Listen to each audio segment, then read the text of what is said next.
we're live. So today I am going to be working on a side project that I have that is not 100% made by me. This one that I have here, I will show you guys in a minute. I'm just waiting for a couple people to come in. But I'm going to do kind of like the question thing like I did the other day, but I'm mostly going to be working. So if I am looking down, I may not see your question pop up right away. Let's see.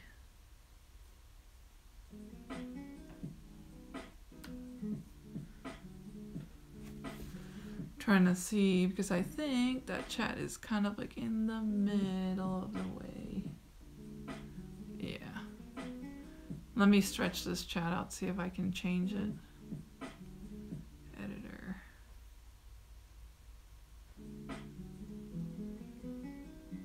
Let's see if that works out better. Cool, okay. I think that works out a little bit better. We'll see. But, okay, I'm getting a couple people in here. Hi, guys. I have 2 people in here right now. I'm trying to see if I stretch out the chat, it fits a little bit better. It doesn't squish the screen, because I'm trying out a couple of new things with this. Yeah.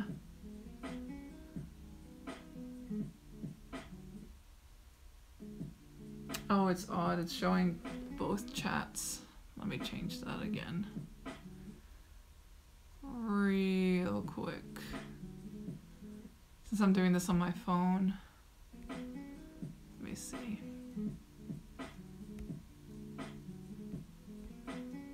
Take this off. Okay, cool.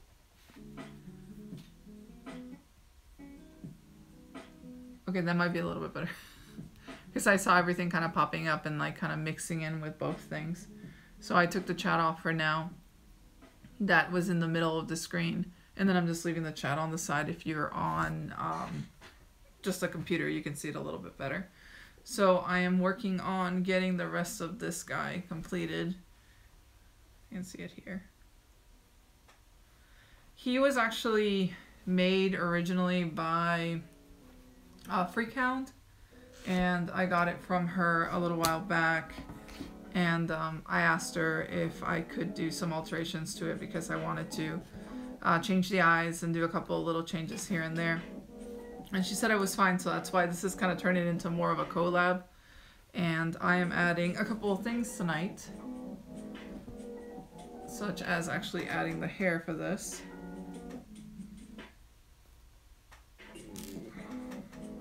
Make sure I don't leave any pins in here, so the hair proof that I have for it. I think this music's kind of... Stop my music here for a second. But I'm going to be running some of these streams at night, like pretty late. Because like right now it is 9:35, and I'll probably run this stream for maybe hour, 2 hours or so. Keep it going while I'm working on stuff.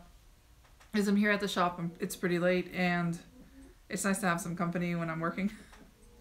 Because it feels a whole lot less creepy when I'm talking to somebody instead of being here at the shop by myself.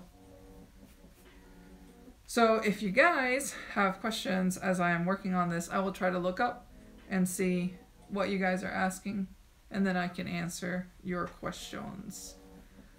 You guys can kind of see this a little bit better.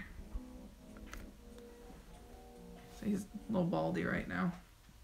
And I have to cut out the little things that are going to go on the side. These little guys. Right now it's just little paper cutouts. The eyes are already in there. These are the eyes that I changed out. I want to give it mean eyebrows, so I'm going to be making templates out of these. What is the hardest build this year?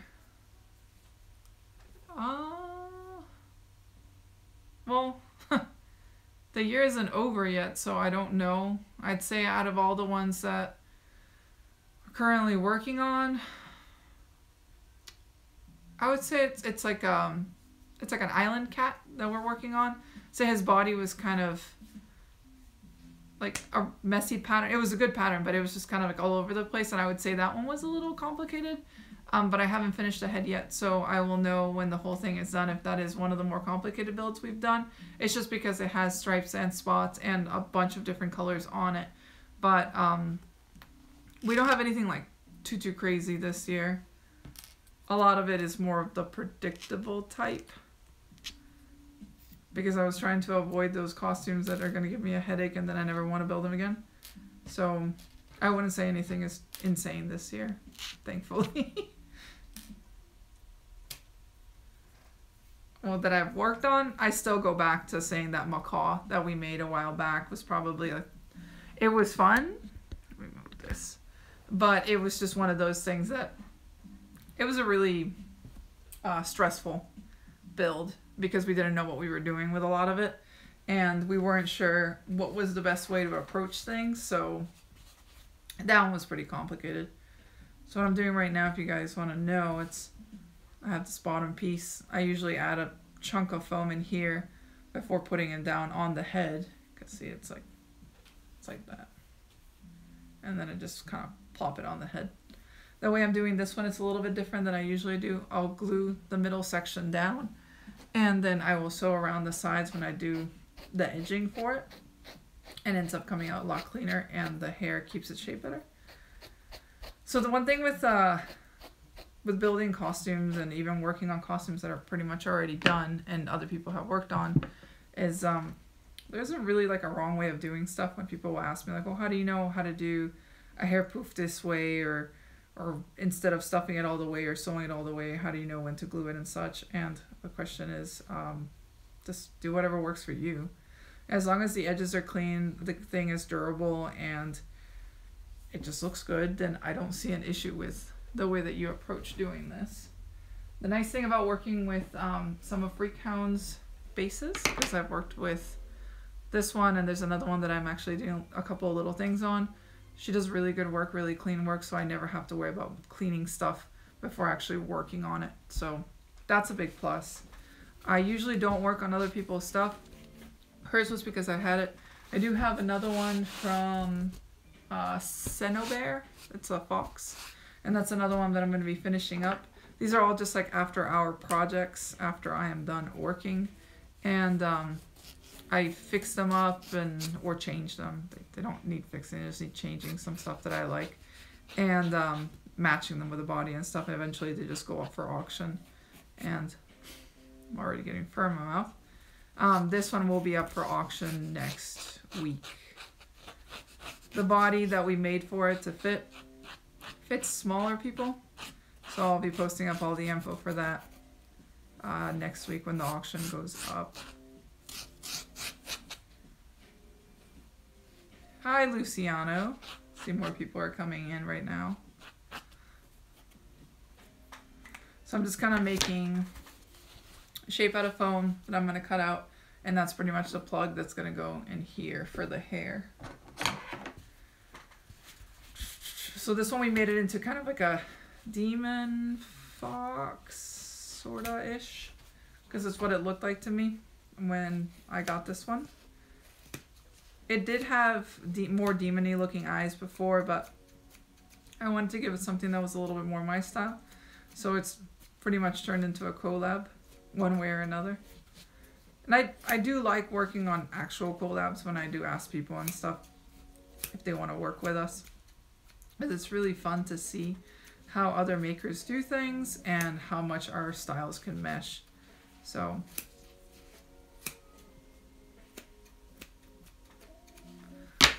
pretty much getting like the basic shape to jam this thing in here. This isn't the most fun, but you guys get the idea. So that I just like shove it in there, and then what I'm going to do is literally just glue the edges, and that's it on that, so I can seal it in there. And so this is the one thing about my job. I sit a lot, so I'll be sitting here for hours on end. And it's weird when I come back after hours and I'm just kind of doing some more sitting. Your back really kills after doing this for hours. So I've been wanting to take breaks, standing up, moving around, then sitting back down. But even sitting right now, it's like, it just hurts your back in general. Yeah, I've done multiple foam casted bases. I've done them uh, for auction. I've done them for customers. I've done all sorts of stuff. I just don't like to sell them per se, just because I don't really like to sell the parts that we make, because I like the parts that we make to be kind of exclusive to ours, like our work only. That way our stuff has our look, and other people I guess aren't replicating the look. Even though it doesn't matter if you made a base for somebody, it's still going to look different.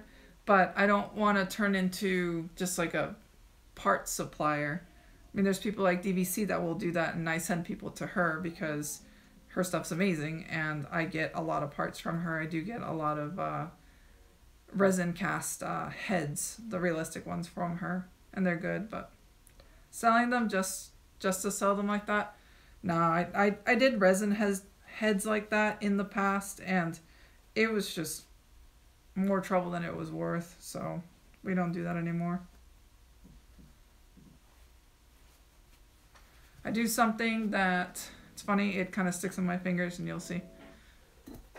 I like to flip these, and then when I'm gluing something, it just freezes it.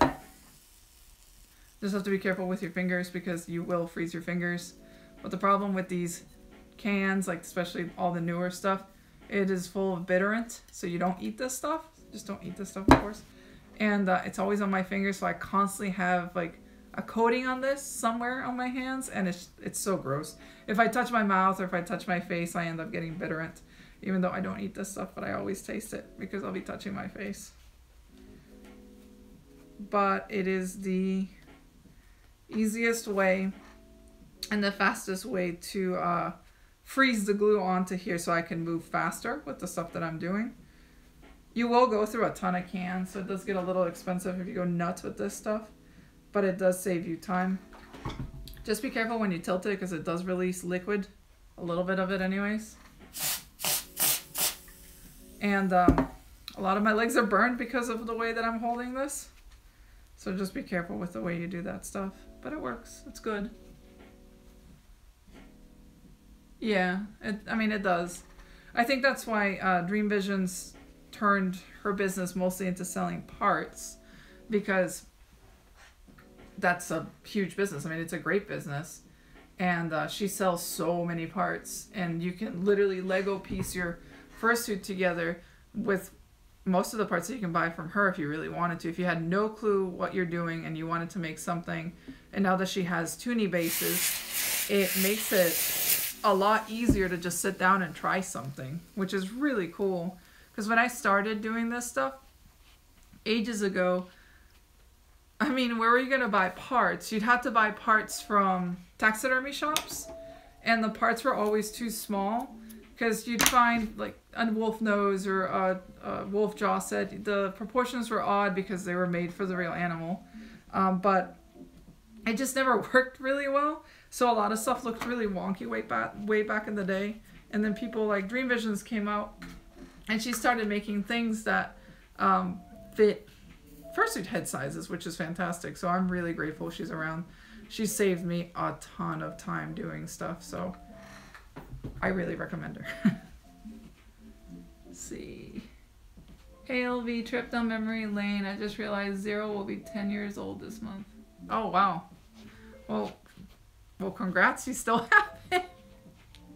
It's funny hearing stuff like that, like how old some of the suits are now, because I forget how long I've been doing this, which is odd.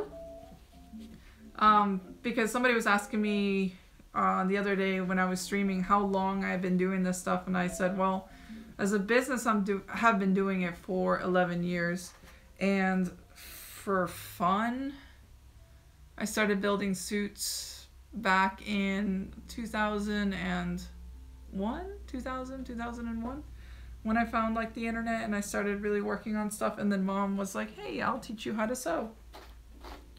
So a lot of costumes that are still around that are older, it's kind of neat to see that, well, first of all, that they're still together. And then they can still be worn, which is cool. It shows that at least I have a bit of a clue on what I was doing a while back, because I will be my own worst critic. there's a lot of stuff that's my older work that I just wish I had done differently.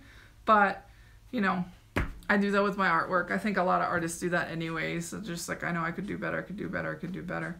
And it's just one of those things that you do with like every new costume out there. But I'm always really happy to hear that certain costumes are still out. And especially like some like the oldest costumes, especially I think my friend Greg has like the second ever costume I made for auction, and it's still around, which is really neat.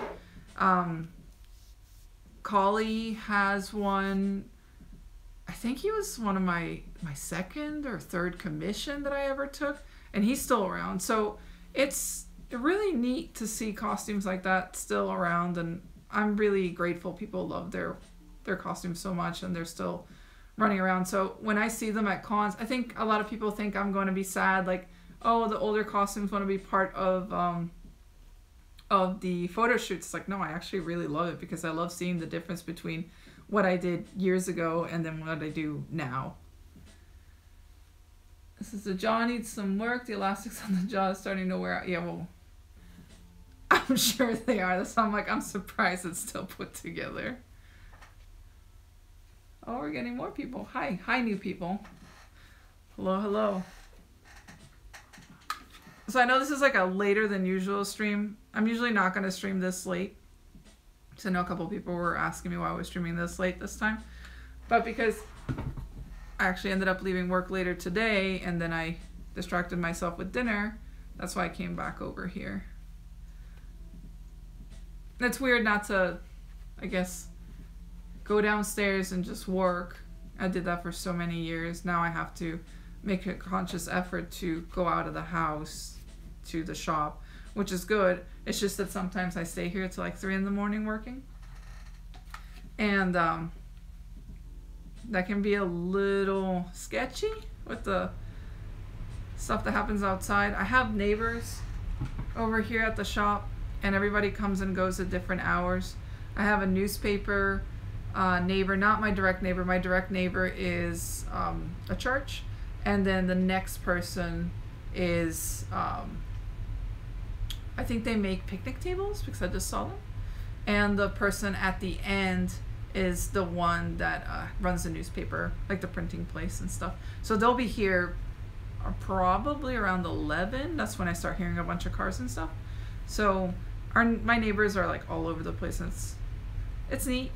But we've also had issues with people living in the woods. That hasn't been fun. That's been kind of scary because they were starting fires, and that's not great. And I don't care if you're living out in the woods and stuff, but you're starting fires, I'm gonna call the police. It's just not fun.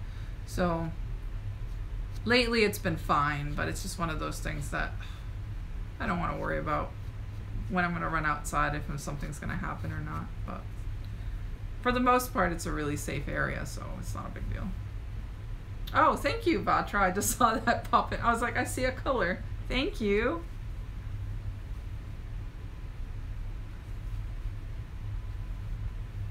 I saw it pop up on my screen, but I was like, oh, wait a second. What was that? I just saw it, like, cool. Thank you. Thank you again, though.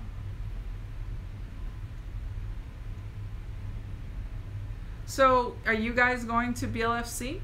Since that's all I see on my feed right now is BLFC, BLFC. Who's going to BLFC?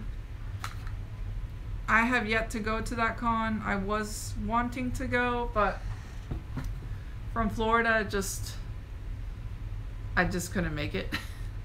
It's just one of those things that it's crazy expensive to go from over here. I know a couple of my friends have gone. They really like that event. I really want to go someday, but man, Reno is kind of a pain to get from Orlando.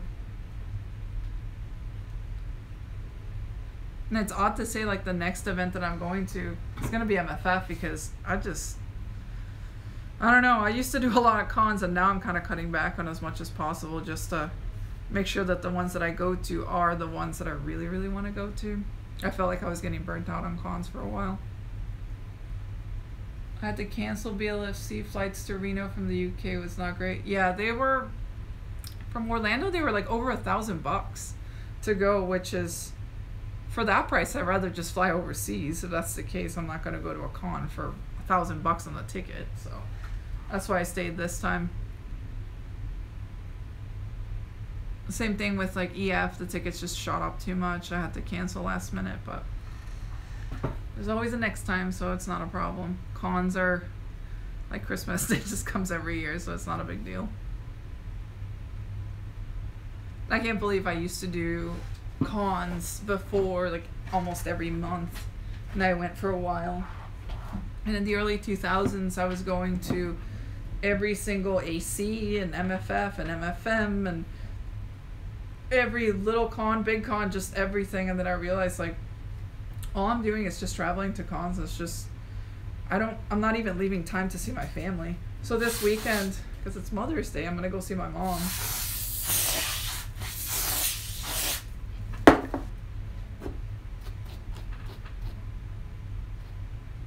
What's my opinion on 3D printed head bases? I think they're great, but this is the thing though. So, actually, I have a mold. I'll show you. So, I was doing 3D printed parts. Right now, my printer's not doing so hot, the one that I have at home, and I used to do all the parts that I want in, like noses and teeth and whatnot. 3D printing them, I was modeling them on the computer and then 3D printing them and then creating a cast. So using the actual part wasn't the thing that I was doing. I was creating casts out of this stuff, making molds out of them. So this one was one of the molds that I made a little while back. And it was for a cat nose. So I just modeled it, printed it out, cleaned it up a little bit, and then made a cast.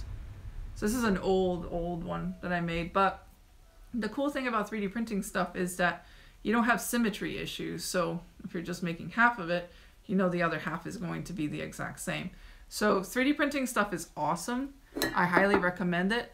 But if you're going to be making more than one thing with it, just make a mold out of it. It's just so much better. I'm actually thinking of getting another printer for doing stuff. Tori has a way more reliable printer than the one that I currently have. Mine's older and only prints, it's like 4 by 4 by 4 inches, so it's very, very tiny. His is a lot bigger, but I'm thinking of getting one that's larger. And printers are just so cheap now that that's something that I'm thinking of potentially investing in the future for something else. I would like one that I can print like some suit heads and then maybe do like half and then split them up and everything and then do new molds for it. But they're great. I mean, I know a lot of people are using them, so they're actually really, really cool. And it's awesome that people can use them too. Furfest, wow. Brazil, yeah, I went to it, not last year, but the previous year. And I actually really liked it. I had never been to Brazil until I went to Furfest, and I recommend it if you like going to cons that are not gigantic. The way I consider Brazil's con is a lot like JMOF, where you go to meet people and to kind of experience the area, and you do some con stuff here and there, but don't compare it to something as large as like AC or even MFF or anything like that, or FWA, because you're not going to get that. It's a very chill, relaxed con. So it's kind of more like a megaplex where you're gonna go see friends and go hang out and stuff, and then you can go shooting and and buy some art and stuff and whatnot. Brazil Fur Fest was when I went. I don't know if they're gonna have it in the same place. It was in Santos, so it was right next to the water. I think they're trying to move it, or they've moved it, I'm not sure, to the major city. It wasn't Rio. It was Sao Paulo that they were moving it to. And I think it'll be easier for people to get there. Because from Sao Paulo to Santos, it was still kind of a hike to drive. I think it was still over an hour or so to get to the hotel from the airport. And that was the thing that I thought was going to discourage people from going. But if they're going to keep it in the city, then it's going to be pretty easy. But it was good. I actually really enjoyed it, and I would like to go back someday. It's just that with all the trips that I'm doing now, like especially trying to pick one trip to go overseas like per year, it's been really complicated to figure out time to go see family, time to go see friends, or time to do a con. So that one's been kind of like up in the air because we were thinking of going again this year, but we just don't have the time to do it. So maybe another year, maybe next year.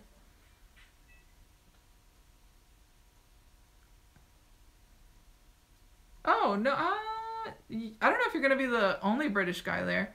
There's a lot of people that go that are like from all over the place. And I think this year they got way more people than they had before. It's kind of like the same thing with JMOF. I expected to be one of like the few English speakers and from the US, and it was actually full of like Americans and Europeans and stuff. So it wasn't bad at all. It was actually really cool. And for a small con, it brought a lot of what I liked from conventions like way back in the day, because the one thing that I like reminisce and I feel like the old furry, that a lot of these smaller cons have this feel of I don't know, like more community and stuff, and then a lot of the larger cons feel more like a mall. You're going there to shop, to buy everything you want, which is fine. I mean, I like the both types because I consider it the way that we go to MegaCon here when you're going to see sci-fi stuff and whatnot, but you're going to buy everything.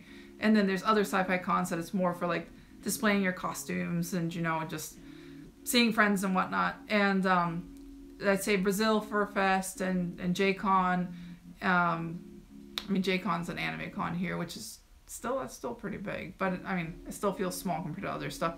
And JMOF and such, they feel how furry used to feel years and years and years ago, which was, I don't know, really kind of cute and nice. And I was talking to the people at JMOF, and a lot of the people there had only been to a couple of the JMOFs and or a couple of the events. Everything still feels really new. It felt really cute and almost innocent in a way, and I really liked that. It was just, I'm not saying like the large cons are tainted and they're bad or anything. I mean, I love them too because you get to do so much more.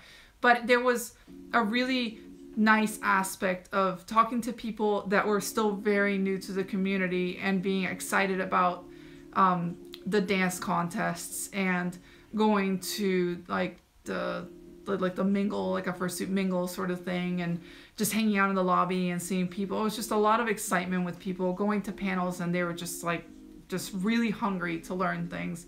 And I really liked that. I thought that was really cool because it feels like a lot of that stuff has sort of disappeared in some of the larger cons. With some of the people, I'm not saying all of them, for me, I've seen a big shift in the way things have felt for me. Because when I went to cons, I started going to cons back in 2002, and AC was still large. It was still the largest event at the time. I went and I felt really lost there, and I wasn't sure what to do. I still had a good time, but when I got there I took my brother. My brother isn't a furry, and I decided to drag him along, and he was just like, I don't know, this is probably not for me. And I felt kind of bad because it was one of those things that I didn't know where I fit in. And the other thing that has changed a lot in the community, especially from when I joined to what it is now, is the amount of girls that are in the fandom. Before, when you were a girl, you were kind of like a rare species walking around, and it felt odd, to say the least. And I was looking for like any sort of other female that was in the area so I could be friends with. So I don't know, it was strange. And nowadays I can make friends with tons of girls. It's actually really cool. I like how that's changed. And same thing with the age groups. When I joined the community, I was considered very, very young. And that was when I had turned 18, and I thought I was old enough, I guess. But at the time, furry was more predominantly older, it seemed. So when I joined it, I felt like the child that was running around. I mean, I was a child. So it's interesting with that big shift. Max, you said if I'm traveling to Colombia this year, I would like to, but I don't think I will, because I don't know when I would be able to go. Since I know traveling to Colombia gets really expensive during the holidays, and that would be the one time I would want to go, especially for like around Christmas and stuff. And because we're going to JMOF and that's literally like right after New Year's, I just don't see when I could go. I would, if I did anything, I would have to do like a quick trip in August or something, but probably not. I mean, I'm going to stay quiet because I don't know yet about that. If Grandma saw this, she'd be so mad. She'd be like, I need to see you. I haven't seen my family in a while over there. It's odd because you have to really, I don't know, juggle to try to figure it out and see if you can see everybody. I have so much family in Colombia, but I have to be really picky when I can see them. So, probably not.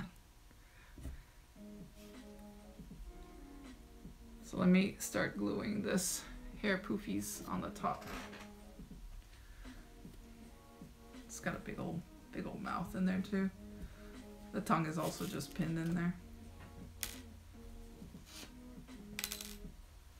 Now it's kind of tough when you're traveling a lot.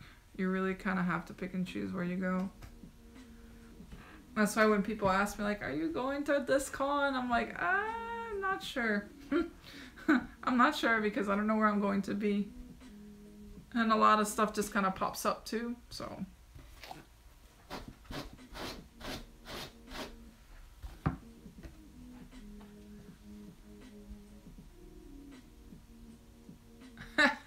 Oh, you should come and visit. Florida's fun if you like theme parks. If you don't like theme parks, then Central Florida might not be for you. Just don't come during the summer. Because I think the theme parks are the worst during the summer. A bunch of people think it's a great time to come when everybody's here. I don't know why. It's too hot. It is too damn hot.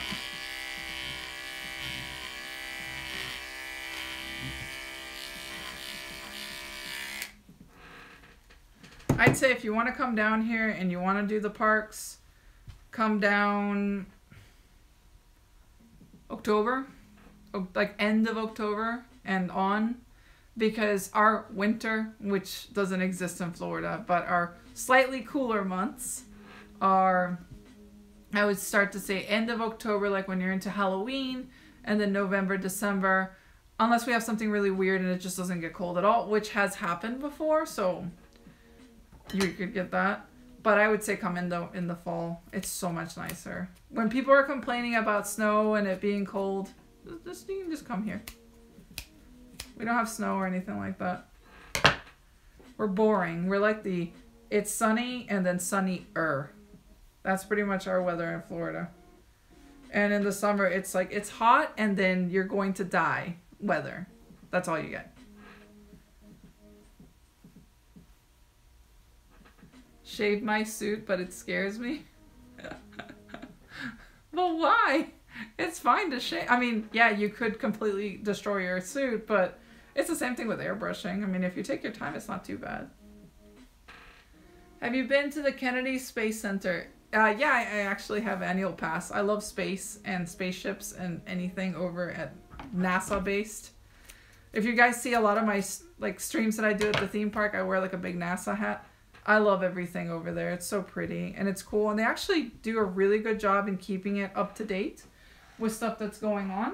So if you guys don't want to do like the traditional Disney and Universal or SeaWorld, then Kennedy Space Center is awesome. And it's of course a lot cheaper than those parks, because I will tell you this, living here, I do annual passes for the parks because as a Floridian, it is much, much cheaper to do that.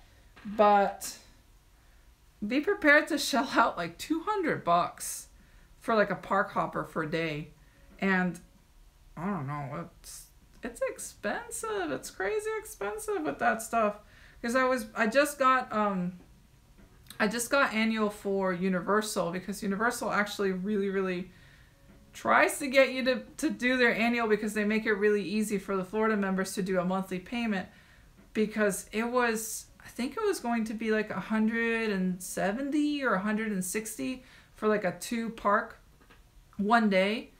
And that's like children like 9 and above, which I think is insane. So prices are really going up. So if you want to go to Disney, save up or find a friend that works at the parks because I don't know. I feel weird paying with this stuff. There's been times that I'm like, I don't even know if I want to do the annual anymore because it's starting to get crazy, crazy expensive. But I love Mickey Mouse, so the rat can take my money. Clearly, since I give it to him every month.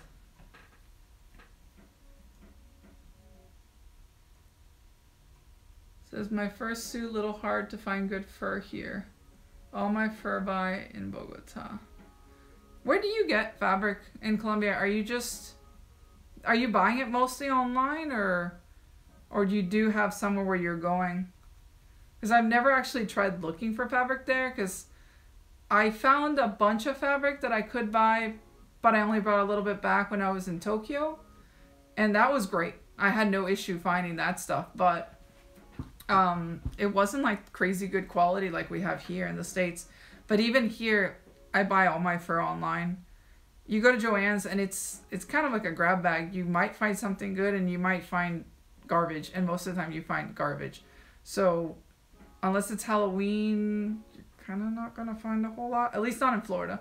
You don't find great stuff. I have found tons of fur for some odd reason in Georgia. Georgia seems to have like the best selection when it comes to Joann's like fur that they get. I don't know why we don't get it. We just don't. And if we do, it's like hidden in Orlando or something. And I usually find out from the other makers that are in the area that have found it. So I get to it too late. I used to buy all my foam online. All my plastics, everything. Some stuff I moved to buying it local because it's just easier. But fabric, yeah, just online. So I buy a mask in the US and I buy fur in Bogota. Iguate, maybe 4 stores have. Oh, okay. Yeah, you should take pictures. I'd be curious to see what kind of fur they have in Bogota. I do have family in Bogota, so it'd be kind of neat to go and maybe pick up some stuff while I'm there. I usually go to Cali instead of Bogota, but when I do stop in Bogota, because I have cousins and other family that lives there, I wouldn't mind stopping to look at some fur. I always like to. I looked for it in Brazil. I couldn't find anything, but I didn't really look that hard. I looked for some when I was in Germany, but again, I didn't look that hard, so I'm sure there were fabric places and I just couldn't find them.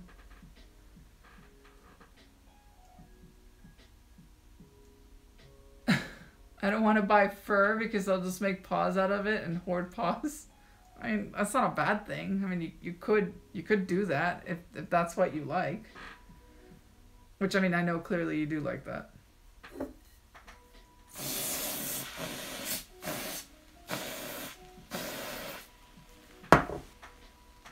Trying to get this on here.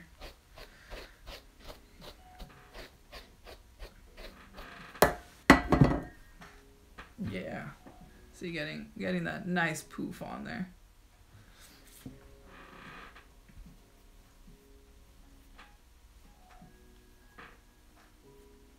Oh, and this one, she added something that was really cool. There you go. Oh, it's got a pickable nose. It's not a spray. It's this. It's a duster, but if you put it upside down, it just freezes the glue. Looks like a spray, but it's not. Like a not hairspray.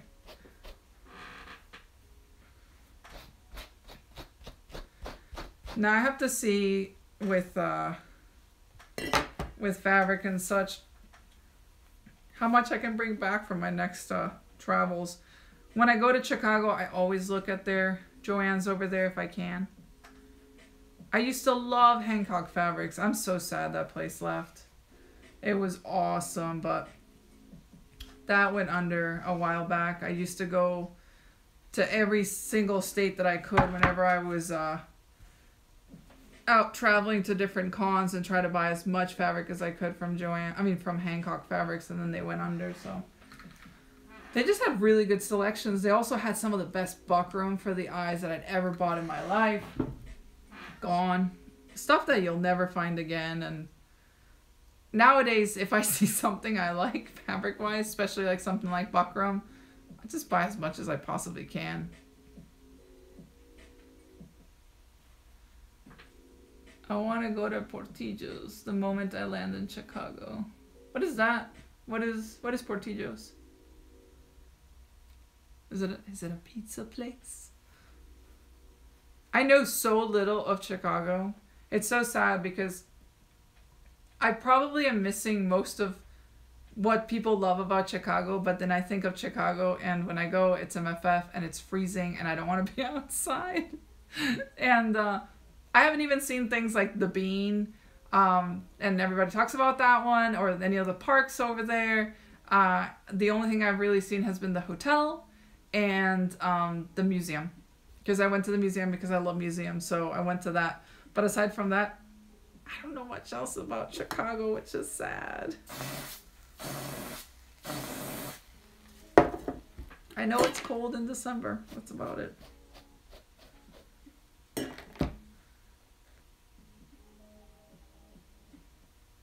This is in Bogota. Find in Ricuate or Alqueria neighborhood. Only have stores at Barriga. I'll have to check that out. That's actually interesting. Oh, hot dog place and cake shakes? No, I don't want to get diabetes. That sounds terrible. That sounds like really bad stuff for my diet. So no. Do not tell me this. I don't need to know. I'll just ignore it. You didn't tell me anything. I'll just go with that.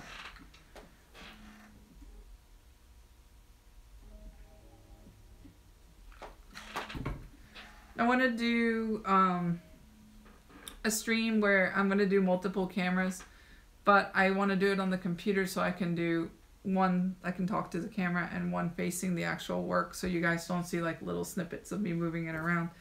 Of airbrushing, I wanted to do a head from like start to finish on the airbrushing section, especially one of the really realistic ones, because they really change and they change fast, and it's really cool to kind of see that process, and I wanted to share it with you guys. And then that way, if you guys have questions on airbrushing, I can answer it right away. Because a lot of the stuff that people ask me for airbrushing, I don't really know how to explain it unless I show it. Because to me, it just kind of comes naturally with some stuff. I'm trying to attach this thing. But it wants to lift up in areas. So I have to sew it down.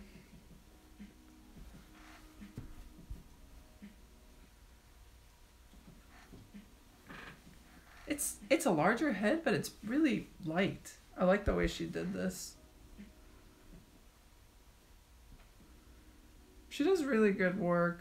Freakhound. Really, really clean stuff.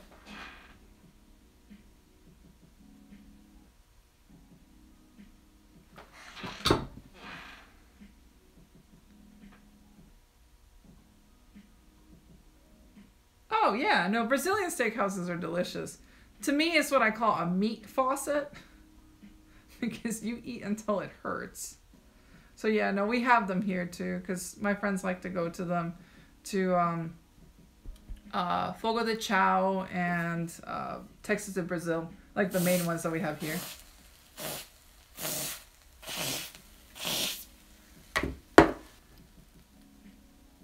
Have I ever airbrushed mesh like buckram? Yeah, like this is what I airbrush. I airbrush the eyes. I'll paint them and then I'll do fades with airbrush this stuff, which is a really stiff buckram, and I moved to this stuff because it has a larger weave.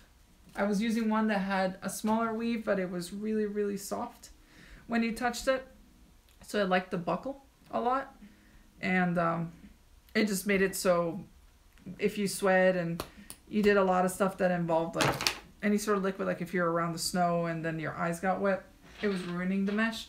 So I moved to that stuff. Stuff's way more durable.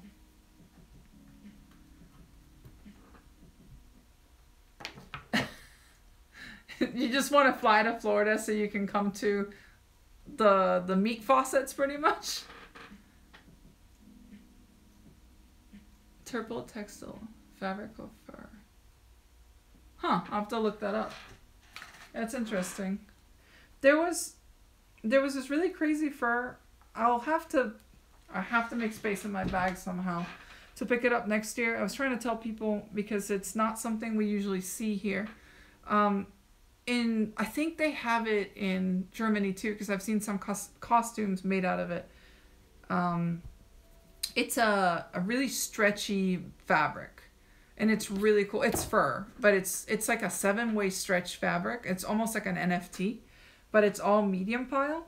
And I saw it, and a lot of the suit makers in Japan were using it. So when they made their big fat suits, they were doing that for the bellies and the arms and everything. And you didn't have to have as many seams, and you could stretch it out. And it was actually really cool stuff. Expensive fabric, because I ended up finding it at one of the shops that one of the makers recommended to me. But yeah, I got to bring that stuff back. I really want to show it to some of the makers here, because I think they could really get a lot of use out of it. Just really, really neat stuff, because you can make something smaller and then like really stretch it out. So, because NFT is, I mean, of course it's an option here. It'll cost you. Over there it was pricey, but it wasn't like as bad. So I was thinking of bringing some of that stuff back. They had the equivalent of what you find on fabric.com for like the shaggier furs. They had that one in a bunch of colors that we don't get here in the States. But it seemed like the quality wasn't as good. That was like the biggest complaint I had for the furs that I was finding there.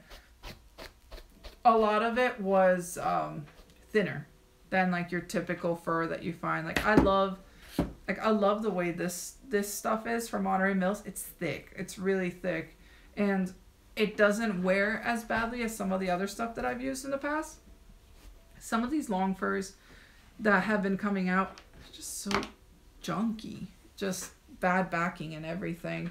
And I hate having to work with fabric that doesn't last that long. I mean, I'd rather the fur be thicker and hotter to wear than the fur be like really thin and you're literally not going to get any use out of that fur. It's just going to fall apart on you.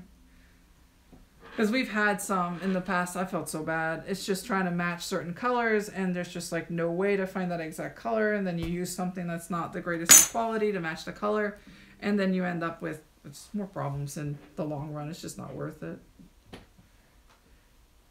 And this hair poof wants to lift up here in the back, so I'm going to end up sewing this little piece.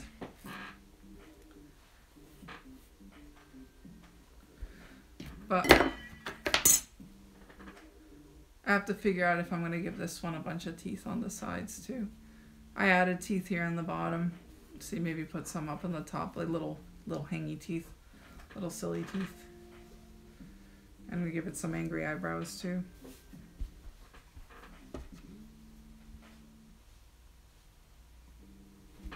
But I want to sew that.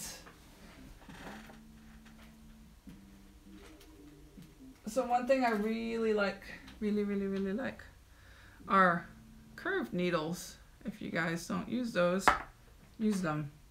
Because they're great to sew hair poofs and things that are, I guess, 3D in nature. So you're not just relying on the straight needles only. But the curved ones are great. And I do a lot of like hair sewing and like spots and stuff. I'll do it with a curved needle.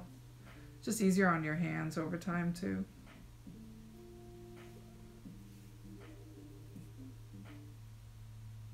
So who's coming to Megaplex? Are any of you guys coming to Megaplex? Because I think I'm just going to go Saturday.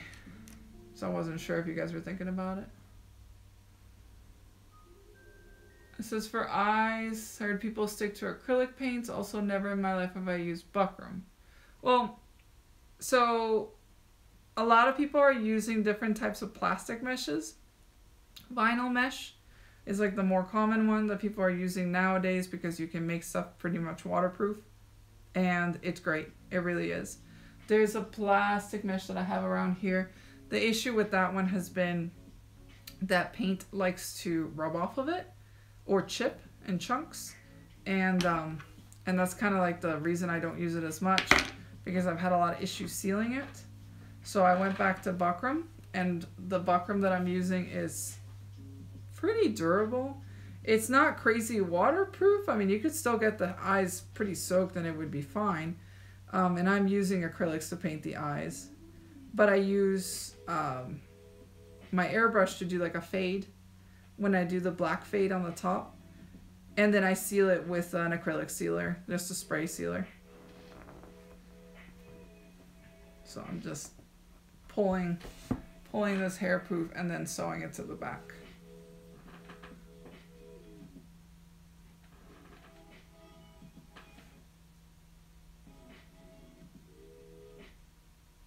The fan of the mask has to enter air or remove air from the mask. That's up to you. A lot of people will put 2 depending on the size of the mask. I don't do fans anymore just because I like to make heads that I can submerge in water, especially if somebody sends their head back and they want the head washed. So the worst thing that can happen to one of my heads is that you just need to re-airbrush it a little bit, and that to me is better than not being able to wash it ever because it has electronics in it. So it's kind of like a big reason why I don't do electronics in them. When I had heads with fans, I had the air blowing into my face because I thought it was better, but that's more of a personal preference, I think.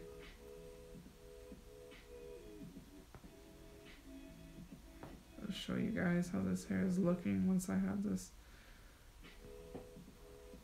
this sewn down. Well, thank you guys for keeping me company while I'm doing this. Probably not the most thrilling thing, but it's better than watching paint dry, I think. I hope so. Been testing out all these streams and stuff because this sounds so bad. I've been testing out the streaming and stuff because it's been really fun. My brothers are huge into Twitch streaming, and they do games and such, and well, I think that's really cool. I just think a lot of people do it, so ow! I wanted to try something different. I just broke my thread. No. Okay, so I gotta redo that. So I pulled on it too hard and I broke the thread. Oops. Oh, well, thank you guys for joining. I mean, I think it's cool. I mean, it's funny, somebody was like, you need a moderator to read your questions and stuff, because in the other one, a lot of people were asking questions and I was trying to do stuff at the same time. But with this one, I have the phone facing me over here, and then I have you guys on this side, which I just looked on my phone and I need to charge it. So let me connect you guys to power so it doesn't just randomly turn on. Give me a sec.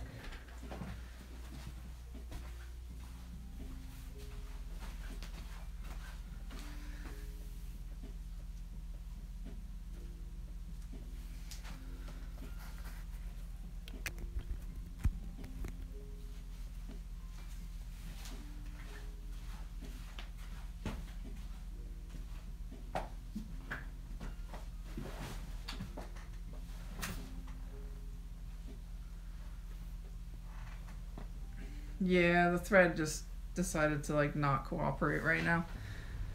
I sew with upholstery thread when I do all my hand sewing because it's stronger. I can usually pull it pretty hard and it doesn't snap, but sometimes it does. Sometimes the ends of the needles are really sharp, so it'll just cut it. So it's all good. Sometimes you just have to do it a couple of times. That's not a big deal.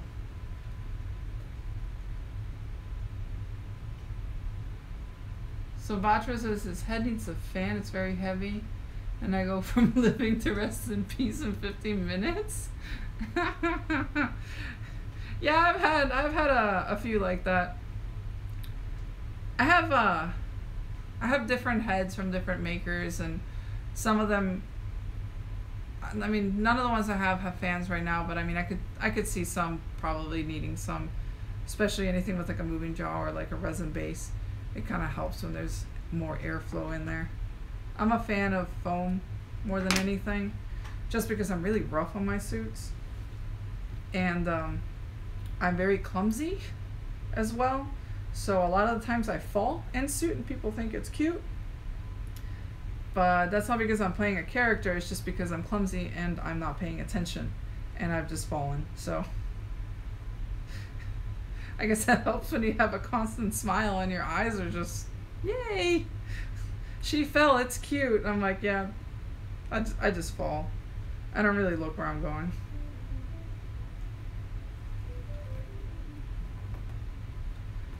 So JK asks, question for you, do you get artistic burnout, and how do you remedy this if so? I do, actually. So right before I started doing this stream, and this is kind of something I've been trying to do with the streaming thing, I think the streaming thing has been kind of like a different sort of artistic outlet, which is odd because I'm still working, even though I try to respect my after hours as just play in a way. Like if I'm going to do suit stuff, try not to touch customer stuff until work hours, and then play with either be auction suits for yourself, or just test stuff out, because I usually use this time to work on artwork, work on videos, or just relax, go to sleep or whatever. And I have had some artistic burnout, and I've noticed with some things, like especially when a lot of the customers ask for the same stuff over and over again, people think that as a maker it's like a cop-out sometimes when you start doing a lot of the same stuff over and over. But the thing is, customers ask for it, and it's really hard to tell people when customers have asked for it and they think it's kind of like an excuse, like the ones that are of course not ordering stuff. And it's not. It's just like when somebody asks me, hey, I want 3D eyes, but I want like the more closed lid because I want like that sexy look like this suit that you did. And it's like, okay, no problem. I don't have an issue doing that. But when you do like 6 or 7 in a row that are all similar-ish the same, it almost feels like you're making recolors. Like here's the character, but it's red. And here's the character, and he's blue, and he's yellow. And just slight variations of it. I don't mind it. You do get a little burnt out because it just feels like you're doing the same thing like over and over and over again. But remember, the way I do this, especially for customer stuff, they paid for it, they get whatever they asked for. So I'm not going to sit there and be like, hey, I'm bored of doing this right now. No, I mean, sometimes I'll suggest some things and be like, hey, this suit, like the way that you did the art and stuff, will look much better if you, and then I'll insert whatever I think will look better, be it it'll look better with 2D eyes or 3D eyes or glass eyes or anything like that, or it'll look better if we do hair like this. There was one that we did not that long ago, and he was all red, and his artwork had green in it, but it had green in a bunch of different areas that I thought was a little distracting. So I talked to the customer and I said, well, what if I change these areas to black? I think it would look a lot better. And the customer said yes, which I was grateful for, because I thought it looked too Christmassy in areas that were where the green and the red were meeting. And when we changed it, I think it looked better. It looked a little less busy. But that's also like personal opinion and stuff. And the other thing with trying to avoid burnout, especially when it comes to doing this stuff, just take breaks. Really take breaks. So there are some weekends that I want nothing to do with suits. I don't want to touch anything with suits. And I like to go to the parks a lot because I live local to the parks. I literally live like 15 minutes from Disney and maybe 25 from Universal, so it's not bad. And I just go, and I like being inspired by looking at the way they've organized stuff in the parks, the way that they've just done like everything all around, and people watching. And I take my iPad, I go draw, and it's actually really cool, and it's something different. But there are times that, yeah, the burnout just gets to you and you just have to reset. I see it a lot with other makers. They'll experience the same thing. It's just that I think with makers, because all of us talk. That's the one thing that a lot of people don't really think about. every single maker pretty much out there talks to each other, especially when they get to a certain point that you're at a similar price range, you're commanding around the same sort of people that are looking at your work. We all chat with each other. We're either all in a chat together or we all message each other, and in a way we all look after each other, which is actually really cool. It's created like this sort of pseudo family online, which has been really nice and really healthy. So if one of us is looking for fabric that we need, and this is how I get fur all the time in my mouth, for fabric or anything, we go online, we ask each other, we help each other, and at the same time, if something that we should look out for, we all tell each other, which is actually really, really nice. I've never felt that sort of like pseudo family kind of feeling with any other community. It's been really cool with the fandom, and we all help each other, which is really nice too. So if we are dealing with some stuff that we really can't figure out too well, it's so much better to go and like approach certain makers that are very open about it, and then they will help you. The thing that I think people don't understand very well, it's like if you go up to a maker and you're like, hey, do this for me, like show me how you do everything, you're gonna get kind of a negative reaction. You're gonna get the person to be like, all right, that's cool, but like, you know, I'm not just gonna give out every single thing that I do. But if you go, hey, like for example, like I made this tongue, but it was crooked, and you show them like, well, so how do I fix this for like next time? Like, would you go about and do this? Could you explain to me maybe what I did wrong? And see, I personally like that sort of stuff. I have zero issues with helping somebody how to fix something or make it better if they show me what they did, what was wrong, and that they actually tried. So that's kind of like the part that a lot of people don't get, because I've gotten it from some people like, oh, she won't help me do this, or I asked her. It's like, well, no, you just asked me, how did you make it, and show me everything, and I'm too lazy to even try it. So of course you're going to have a negative reaction. Like, I'm going to have a negative response, because it's like, hey, I mean, you should try it and then come to me so I can help you with what you did wrong. And that's the sort of thing we do with like the makers together. We get together and we show each other what we've done, and some people will suggest different things. Something as simple as like, hey, maybe change your stitching and do it this sort of way. It'll be better for a stretch stitch, or it'll be better to remove the seams if you don't want it as seamy, I guess, in certain areas because the fur is shorter. You know, all this stuff. It's really cool, but I'm grateful for that sort of thing. Well, if you come, I can easily take you to Universal because it's close by. So yeah, just come by. I'll take you to the parks. Oh, okay. I was just reading yours, Vatra. It says, I'd give you pretty open canvas. He has to be my lion, but it could do whatever you want your style, and think you would make him look majestic. Who made your suit right now? Because I can't see your little icon from here. Because I see everybody's little icons, but they're like tiny, tiny, tiny. See, this one's looking better.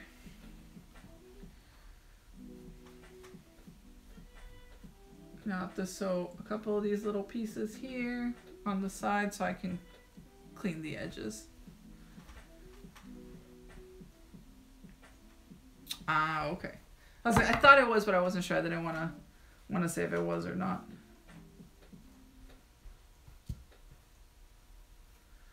This one has a really cute body. I'll have to show you guys how the body came out on this one. I love red, black, and gray, or red, black, and white. I always tend to like want to make suits that are either black and white or black and something else. It's just really cool. This one, this one's so soft too. It's got like a stuffed neck and everything on the inside. It's like all blue. It's pretty cool.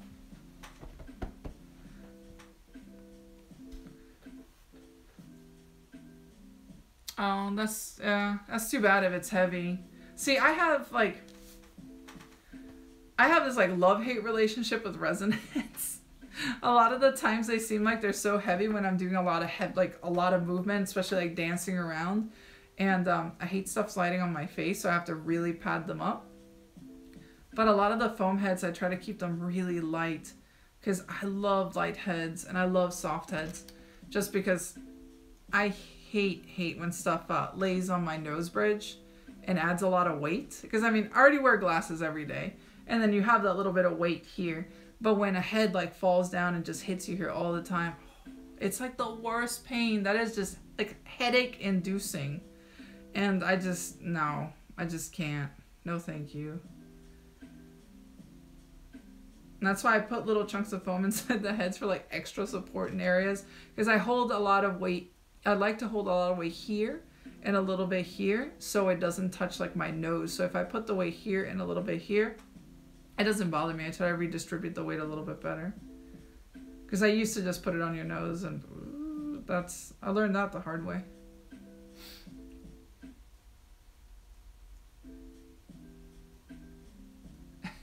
Yeah, see, red, black, and white. Yes, I agree.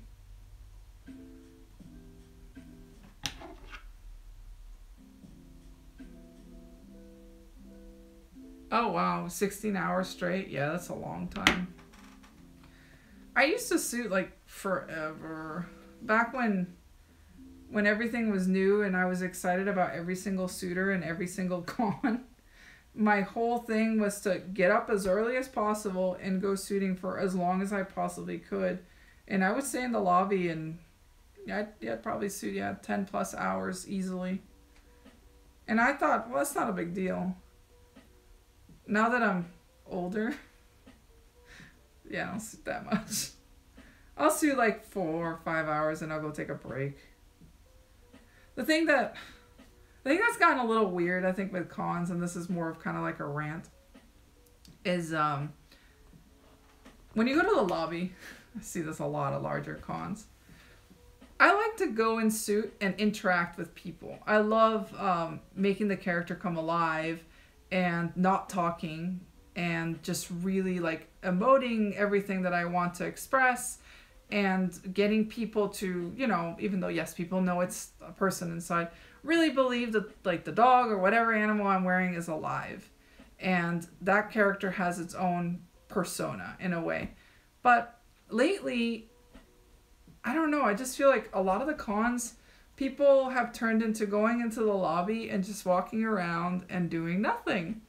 And it's gotten really boring. So when I see people that really act out and have fun doing that, I love interacting with them. I actually really, really look up to those people because they're really keeping it alive. Because you can get a suit, but that suit's not going to act for itself. I mean, it's just a costume. But I mean, yeah, people get suits for every single reason, so I can't sit here and 100% judge like, well, you need to act if you have a fursuit. No, I don't believe in that exactly, but I think it's just really boring a lot of the times when I'm at cons nowadays. So I try to suit for as long as people are interacting with me. And a lot of the times that's not a whole lot. So I'll go suiting like with my boyfriend or friends that I know that will interact a lot. And it's really, really fun. And I will stay in suit for a long, long time, which is really cool. Plus it's an awesome workout. That's what I've told people. Like, you want to go burn some calories? Get in suit. It's a sauna in there anyway, so you're going to burn them all off. Yeah, this thing is like ripping.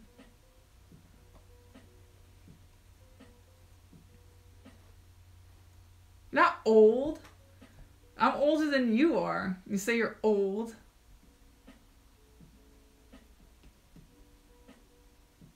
Yeah, scorpions, I do the exact same thing, pretty much. But I do it mostly on the forehead, and I do it like here, on the sides of like where my glasses would go. I don't wear glasses in a suit though. What tips do you have for someone getting their first suit and what to expect? The thing that I suggest is if you're getting a suit and you've never had one before, is when you do get your costume, is to wear it in front of a mirror.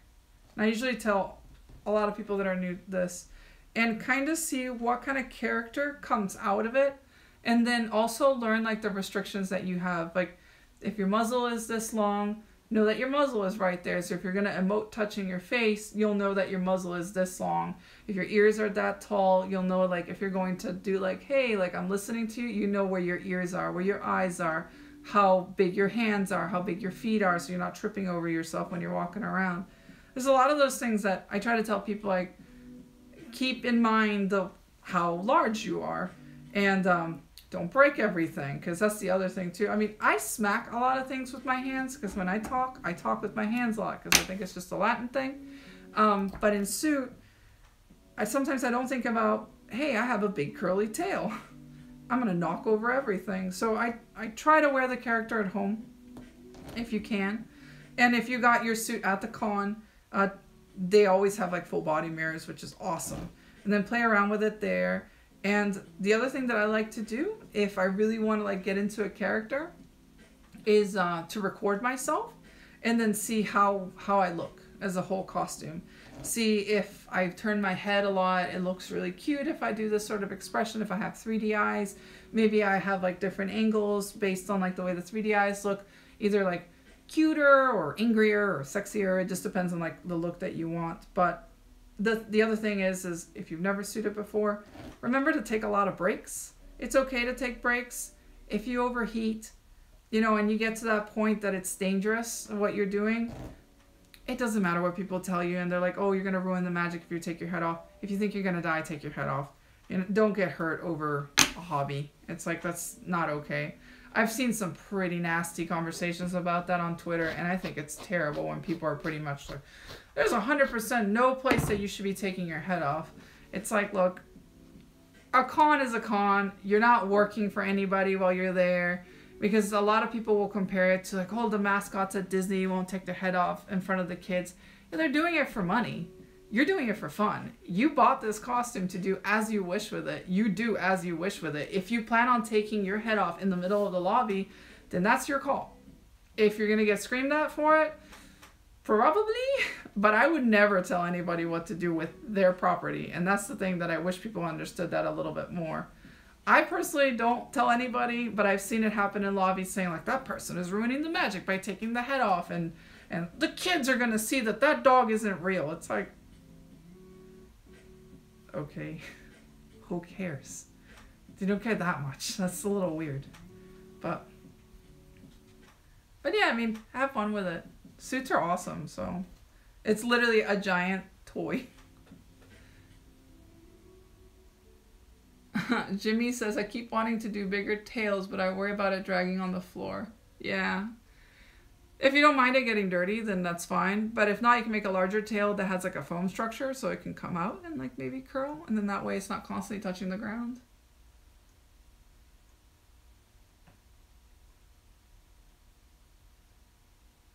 Yeah, so I've done the tiny bit on the nose bridge before too. Let me see. Yeah, if you have big ears, you have to like see how long they are and like if they wiggle a lot, like if you move your head, or if they're really stiff and if you wiggle, it moves your whole head. So those are things just to keep in mind.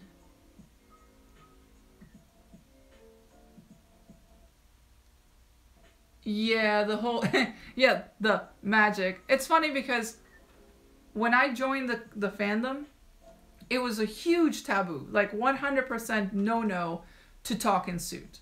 It didn't matter what you had, moving jaw or not. It was just like, no, you are very much like Disney characters. Like, don't do this, don't do that.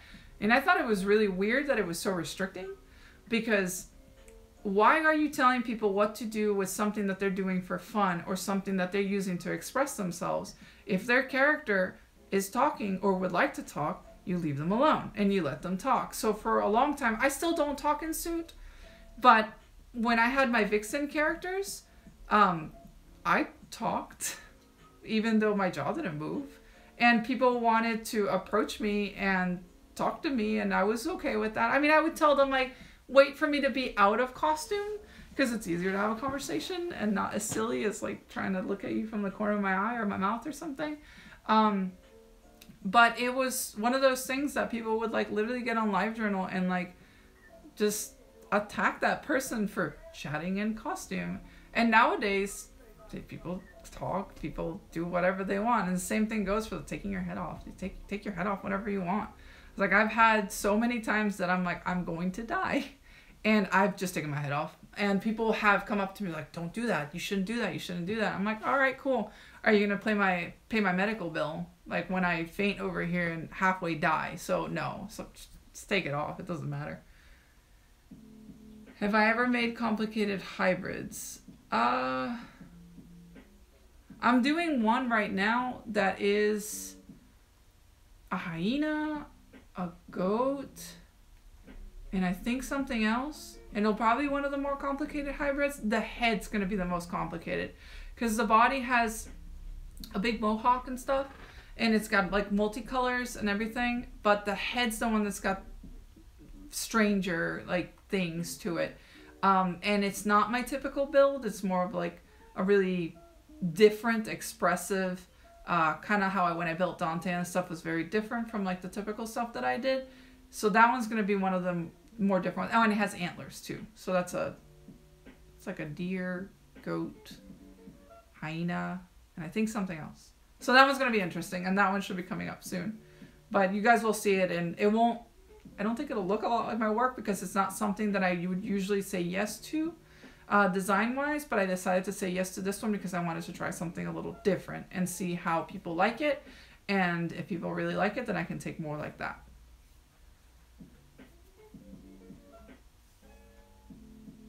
I won't use hand signals anymore. I'll just pop my head off. Health over magic. Yeah, pretty much. The whole like I gotta go, like I gotta get out. That's usually the I gotta get, like I'm dead, like I'm dead. Like I do that sort of movement and I'm done. But yeah. My favorite kind of species to make is very plain Jane, but it's a dog. Just because I love dogs. So every single time somebody asks for dogs and they go, are you burnt out on dogs? I will say, no, 100%, because dogs are awesome. I love dogs. Anything that's canine based, it's like my favorite. So, but I really, really, really, really like large cats. So it's hard for me to say no to large cats. Like, I love tigers. I love tigers to death. I think they're so cool. But man, they're such a pain in the butt to do all those stripes. So that's why I'm like, I love your character, but I don't want to sew every single stripe because there's too many. But yeah, it's like large cats, and I would say domestic dogs are my favorite. That's usually for like toony ones. For realistic, I love doing cheetahs, like a ton for realistic heads. And I love doing wolves for the resin canines, of course. Just because I have so many pretty wolf furs that I can do so much stuff with, which I really, really enjoy. And airbrushing realistic heads is like my favorite thing ever. I will gladly sit down and airbrush realistic heads for hours on end, and it's a pleasure. That is really awesome. Well, I'm doing lions right now. I'm actually doing a lion at the moment.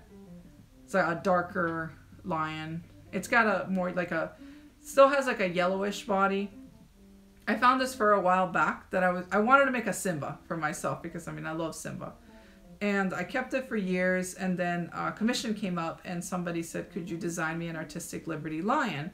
So I decided to design what I was going to build for myself for this customer, and that one, the body is already done and I need to work on the head, but it'll be a very grumpy lion because I like grumpy suits a lot.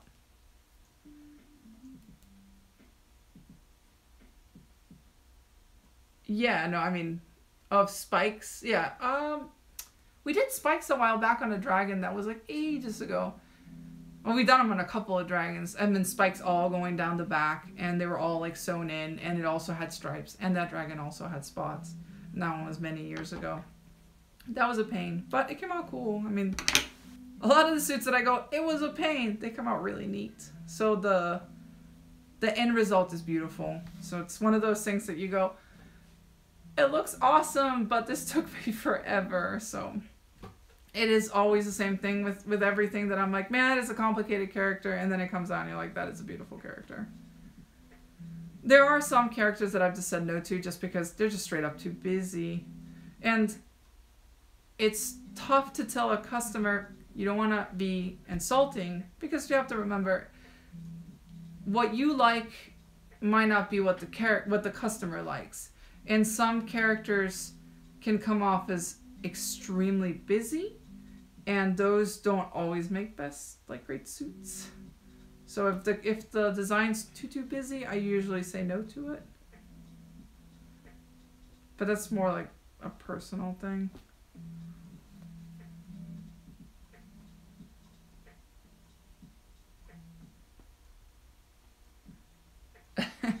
Well, you'll see the line. It'll be coming up soon. I'd say if the line will be done by next month, so you'll see it by next month.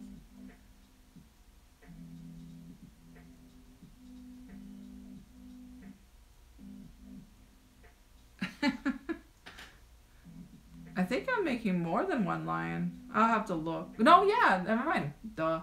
I'm making a big chubby lion. It's all brown. And then the other lion that I'm working on right now, that one is a dark, like a black mane with rusts and stuff mixed in. It'll look really pretty. And I'm giving him like a big poofy mane, so it looks like really full. I like really, really full manes. But still keeping it pretty light because I don't want it to be heavy. I want it to be kind of like almost like a pillow, so when you move around, it's like a pillow. Like this one has it too on the back. It's like she did the same thing that I like to do on the heads, and she creates like a pillow.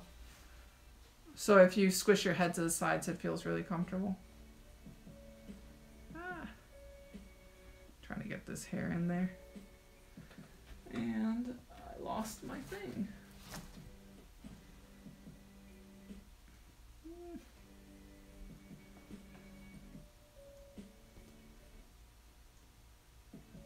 Each time you're open for commissions, do you try to go for? What do you mean? Like what do I try to go for, or how many, or? Because when I open for commissions, I tend to pick what I know I could make. Because not every design that comes in, I know I'm going to do a good job on. I need to be realistic with it. Do I have the time to make it? Will I have like fun making it? Because that's the other thing too. I know it almost sounds superficial to say like, am I gonna have fun making it? But this is an art form.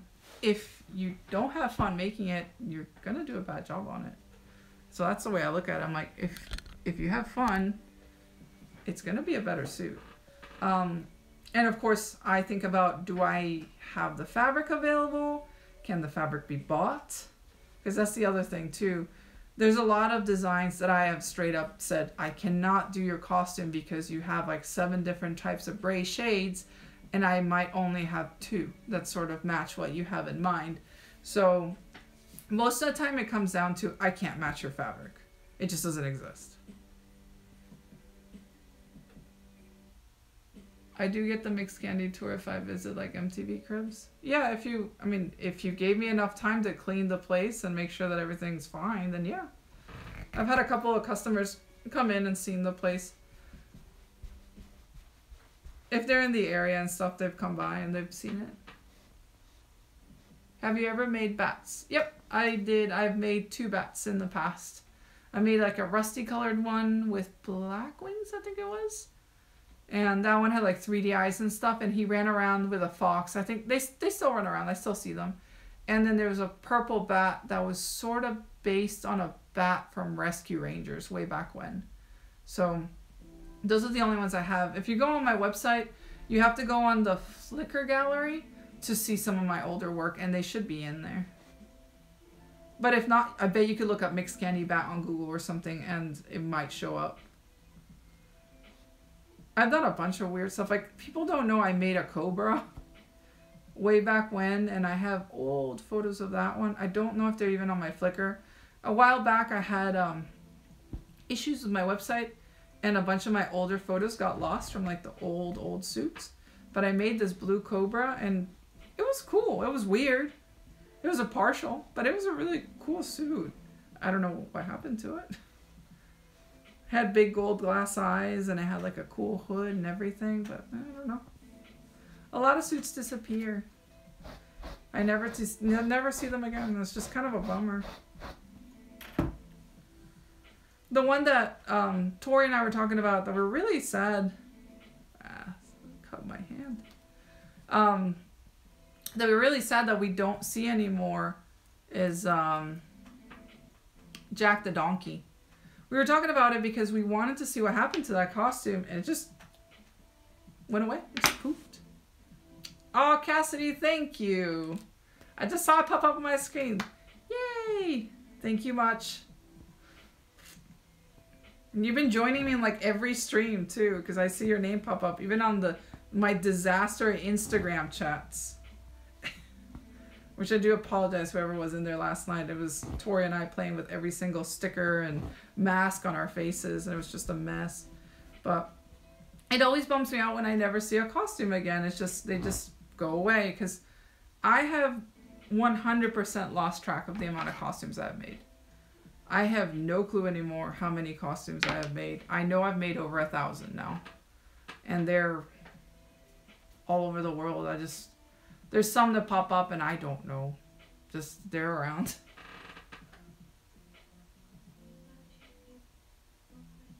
You missed the other two? Oh, maybe you were talking about, maybe did you watch like the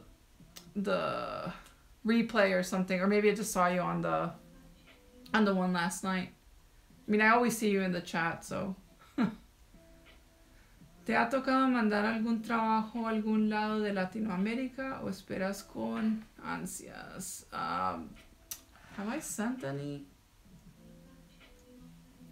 I sent one to Brazil forever ago. Nothing to Colombia.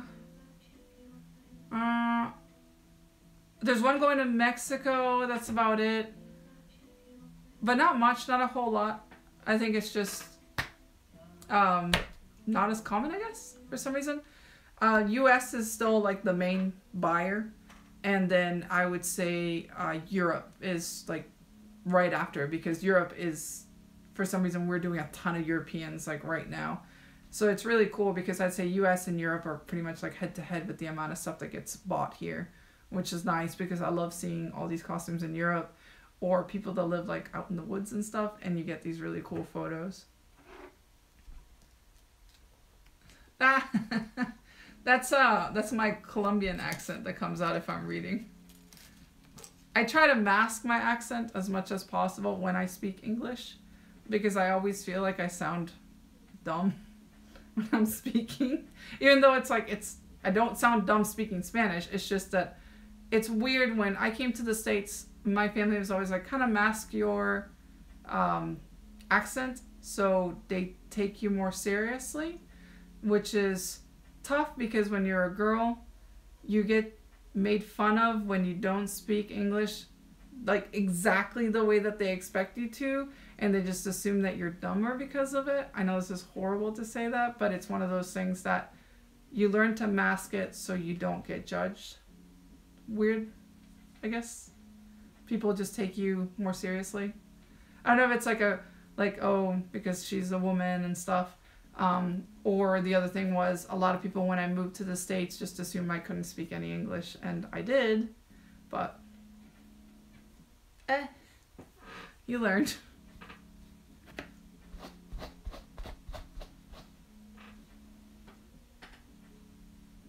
Oh, it's Cirrus.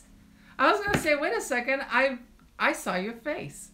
It's my Aibo friend, Cirrus. He's not a furry, so everybody said hi to Cirrus. He's awesome, and he loves robots like I do. Cirrus, I have to tell you, I want one of those new Aibos so bad. But I can't get one. I've been reading everything on the Aibo forums, and it's just like torture. Like, I just really want to import one, but I know it's a pain in the butt to do so.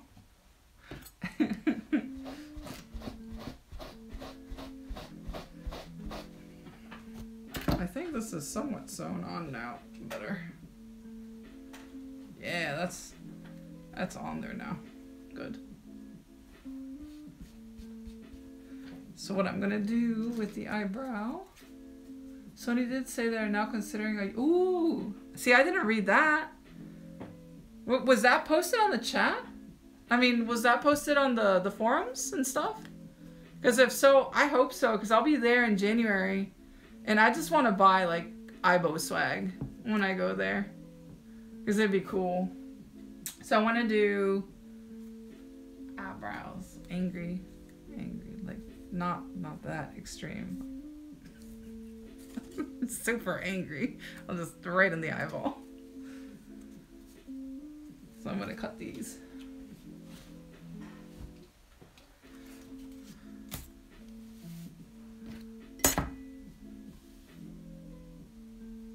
Yeah, I mean, hopefully. It's one of those things that maybe I can start sending more over there. It just depends. I think the way that my sales go are interesting. It just goes down to wherever the dollar is weaker at. So if the euro is stronger, then I sell more to Europe. And of course in the US it's the same price anyways, because dollar and a dollar. But in Latin American countries, usually the peso doesn't do so hot next to the dollar. And same thing when I was in Brazil, they were like, hey, we can't really like afford to buy your costumes because of the exchange rate was a little heavy. And I mean, I don't get offended by that. It's just the way it is. I'm gonna make the eyebrows out of this like dark kind of grayish black. Robopup. Oh yeah, that'd be cute. So I don't know if you guys have seen the new eyebrows or if you follow any of the eyebrow stuff, but the new one, I got to see it briefly at a train station in Japan, and it was a bummer because the actual release was like the day after I left. I was just having a heart attack over in Japan when I finally saw this robot, and they were so cool. But Sony has been pretty quiet, but it looks like Cirrus is saying that there might be a US release on the new Sony eyebrows, because I've been following them for years and I've been wanting them to come back so badly. But the US isn't really all about robots like Japan is. So it's been like a huge bummer. And I am glad that if that is real news, then I might be able to get my new eyebrow. That'd be so much fun. Come to the UK, we'll give you fish and chips and meet the Queen. We got loads of... I love the UK. My grandma used to live in London, so I would visit her. She's no longer around, but I really, really enjoyed going, and I really want to go back in the future. It was one of those things. I was going to stop in London when we were going to EF, but because that didn't work out, because I wanted to show my brother England, a little bit of England, a little bit of London.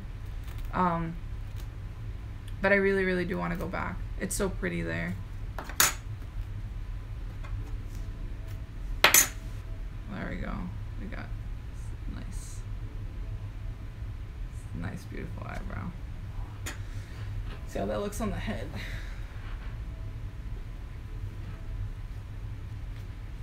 Yeah, I do want to try Confuzzled. I want to. It's just one of those things. It's finding the time for all these.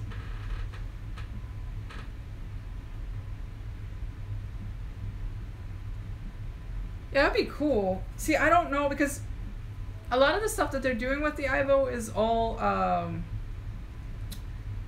cloud-based, so maybe it would make a lot of sense if it did.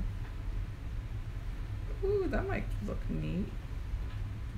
I'm trying to figure out what eyebrow works with this. I'm gonna kind of pin it on here and show you guys what I have in mind, but it's gonna have to be shaved because this is like a bushy mess.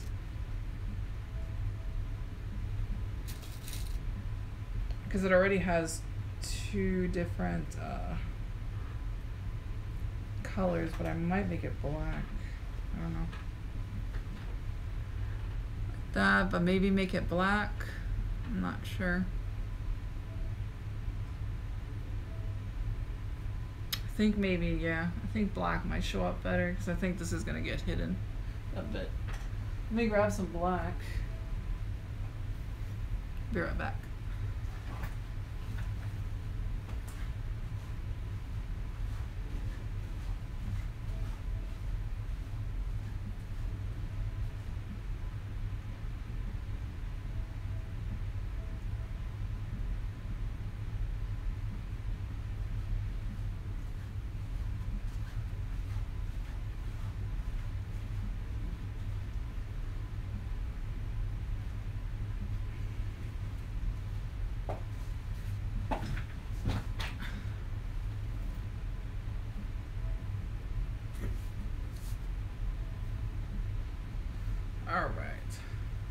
I'm going to try doing the eyebrow out of black instead of the dark gray to see which one I like better. I can show you guys to see. Let's do the other side. See if this is a better option. So when I'm doing stuff like this, it ends up being more like artistic liberty or anything like that. I'll play with a couple of different colors and see what works best. And then this way I can see if this is a good idea or not. Because I'll get an idea in my head, but sometimes it just doesn't pass correctly unless I try it out first.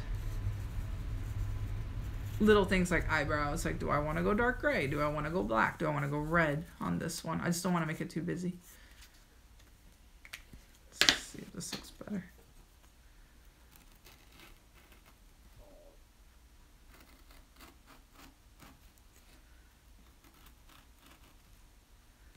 I'm guessing my neighbors aren't here today. It is completely quiet outside. I do have a lot of raccoons out here, I will say that. Because they like to dig in the trash all the time. That's why I have a dumpster with a lock on it. Let's see if this looks better.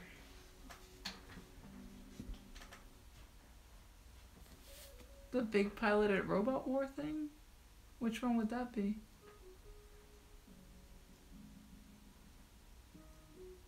Because I thought BattleBots came back.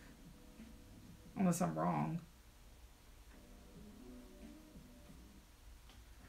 Let's see. I think this one does look better. Yeah, this looks way better.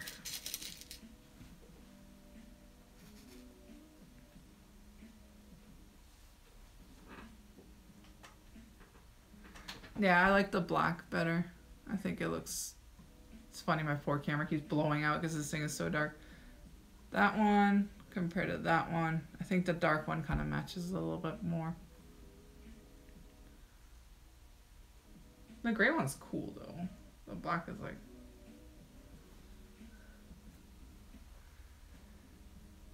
bushy gray or bushy black. I think bushy black.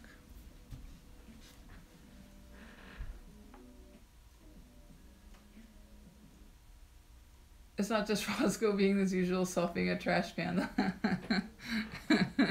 He doesn't mind that there's a bunch of cute little raccoons outside. There's a ton of them.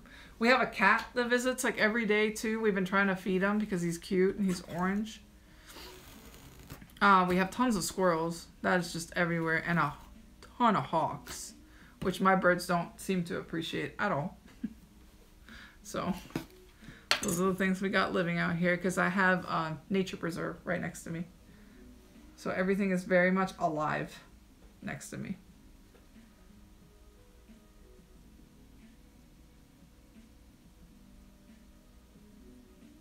Oh, I never saw that show.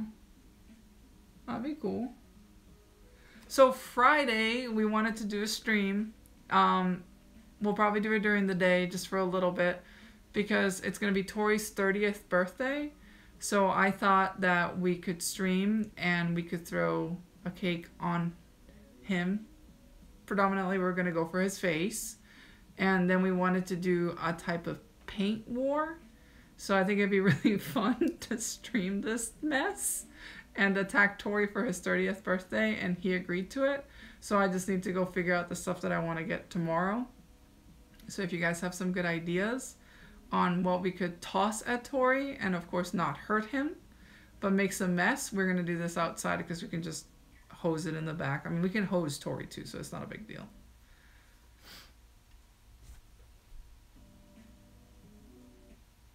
Yeah, I'll be at MFF this year. That is actually like the last con that I'm doing this year. It's the second con I'm doing this year.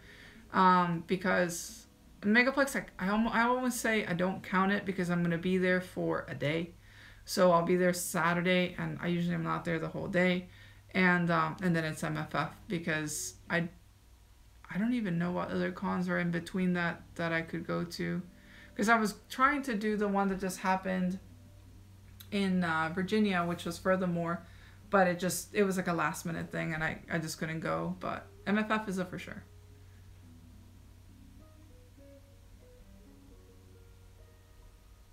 Yeah, I'm gonna see how the stream goes with that, because I was trying to tell Tori, like, we have to do something fun for your 30th birthday, and he's like, well, we could maybe make a mess outside, and I'm like, well, why don't we stream it? I think it'd be really fun, and I think people would really enjoy seeing you get pelted with food on your 30th birthday. So why not? I have so much fur in my mouth. So I constantly walk out with a ton of fur on me. I'll wear like a hoodie and stuff to kind of protect my shirts when I'm here. And then there's like fur all over my pants and such. And I used to wear like my nice jeans to work, and I destroyed all my nice jeans. So now I literally look like I'm going to the gym every day, but I'm not, even though I'm dressed like I'm going to the gym. And I just wear like stretchy pants and stuff because I destroy all my clothing that I work with here. Because no apron is going to help me from not getting ink and glue and just junk all over me. So my poor clothes. I've destroyed so much. My brother started working here a month ago, and I decided to give him a bunch of mixed candy shirts so he doesn't say that he's ruined all his outfits and stuff, because I made him ruin them for work. So now it's kind of fun because we've turned it into almost a uniform, and it's neat because everybody's wearing the mixed candy shirts, and I really like that. It looks really cool. I'm very happy about that. Let's see how this goes. I'm trying to do the other eyebrow. Make sure I cut it the right way. I've cut so many things facing the wrong way, and then I'm like, oh no, I gotta do it again. Not fun because it's a waste of time.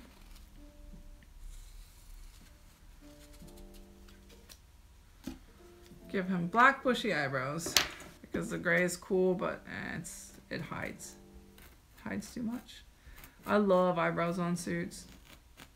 Big noses, eyebrows, and teeth are like my favorite thing. Big nostril noses are like really my favorite thing because I think they're really fun. I love drawing them, and I think they're fun to put on suits. Let's see.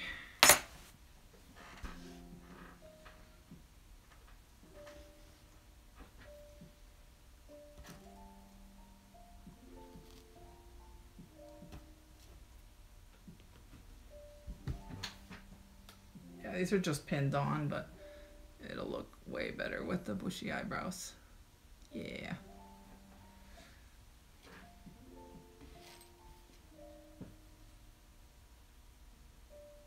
Great muscles when you're 40. Uh-oh. Uh-oh. Well, I still have time, which is good. I don't know, that word sounds so gross. I don't know why. It says, is really 30 the cutoff for that? I didn't go to my first fur con until I was 30. 40 makes more sense. Yeah, it's weird when people are like, oh, all these gray muzzles, and I'm like, oh no. It's like, I hope 30 is not that. I'm like, I'm turning 35 this year, so I don't want to be close to gray muzzle. When do you leave? Do you leave tomorrow? I see so many people like already at the con. I'm like, geez, guys. I'm like, everybody's getting to the con super early. Oh boy. So I need to glue its tongue. Big old tongue on this one. So I'm gonna be like, bleh. And then add some teeth and stuff. But it is actually pretty late. Since I got distracted talking to you guys and working on this, which has been good. I'm not complaining. I think it's great. But I also want to make sure I don't get home at midnight, because that would be really bad. So I will say thank you guys for having joined me on this stream, and hopefully it wasn't too crazy boring.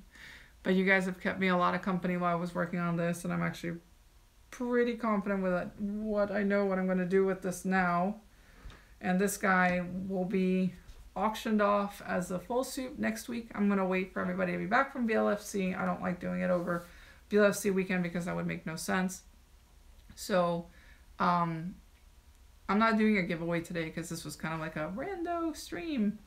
But I'm going to try to do these as much as possible because they're fun. And this way I get more used to doing streams, and then that way I can get better at doing this stuff. And it'll be one of those things that I do streams in between my at least weekly upload, since I'm doing more travel stuff now, because I still have a million videos to edit for travel stuff. I have Urbex video that I need to post up, and I have a ton of new art videos that I gotta post up too, which I gotta show you guys.